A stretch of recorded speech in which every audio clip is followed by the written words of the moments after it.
കേരള സർക്കാരിന്റെ വനിതാക്ഷേമ പദ്ധതികളെ കുറിച്ച് നോക്കാം. സ്ത്രീകൾക്കും കുട്ടികൾക്കുമെതിരെയുള്ള ലൈംഗിക അതിക്രമങ്ങൾ തടയുന്നതിനു വേണ്ടി സംസ്ഥാന സർക്കാർ ആവിഷ്കരിച്ച പദ്ധതിയാണ് നിർഭയ. ആക്രമണങ്ങൾക്കിരയാകുന്ന സ്ത്രീകൾക്ക് ശാരീരികവും മാനസികവും നിയമപരവുമായ സഹായം നൽകുന്ന കേരള സർക്കാരിന്റെ പദ്ധതിയാണ് ഭൂമിക.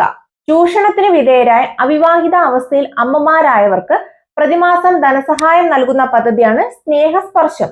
ഈ സ്നേഹസ്പർശം പദ്ധതിയിൽ പ്രതിമാസം 2000 രൂപയാണ് ധനസഹായമായിട്ട് ലഭിക്കുന്നത്. സാമ്പത്തികമായി പിന്നാക്കം നിൽക്കുന്ന മാതാപിതാക്കൾക്ക് പെൺമക്കളുടെ വിവാഹം നടത്തുന്നതിനാവശ്യമായ ധനസഹായം നൽകുന്ന പദ്ധതിയാണ് പ്രത്യാശ.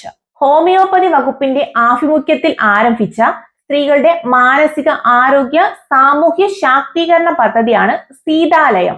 സ്ത്രീകൾക്ക് സമ്പൂർണ്ണ സുരക്ഷ എന്ന ലക്ഷ്യത്തോടെ വനിതാ ശിശുവികസന വകുപ്പ് ആരംഭിച്ച പദ്ധതിയാണ് കനൽ. പെൺകുട്ടികൾക്ക് ആയോധന കലയിൽ പരിശീലനം നൽകുന്നതിനു വേണ്ടി വിദ്യാഭ്യാസ വകുപ്പ് ആരംഭിച്ച പദ്ധതിയാണ് കരുത്ത്. സ്ത്രീകൾക്കും കുട്ടികൾക്കുമെതിരെയുള്ള അതിക്രമങ്ങൾ തടയുന്നതിനു വേണ്ടിയും അവരെ സംരക്ഷിക്കുന്നതിനു വേണ്ടിയും നിലവിൽ വന്ന പദ്ധതിയാണ് തൂവൽ സ്പർശം.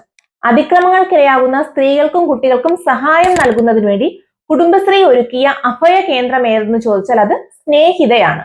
എംപ്ലോയ്മെന്റ് എക്സ്ചേഞ്ചിൽ പേര് രജിസ്റ്റർ ചെയ്തിട്ടുള്ള വിധവകൾ, വിവാഹമോചനം നേടിയവർ, ഭർത്താവ് ഉപേക്ഷിച്ചിട്ട് പോയവർ, 30 വയസ്സ് പൂർത്തിയായ അവിവാഹിതയായ സ്ത്രീകൾ, പട്ടികജാതിയിൽ ഉൾപ്പെട്ട അവിവാഹിതരായ അമ്മമാർ എന്നിവർക്കുള്ള സ്വയം തൊഴിൽ പദ്ധതിയാണ് ശരണ്യ. ഇതുപോലുള്ള കൂടുതൽ PSC ഇൻഫോർമേറ്റീവ് വീഡിയോസിനായി ഈ പേജ് ഒന്ന് ഫോളോ ചെയ്ത് വെച്ചോളൂ.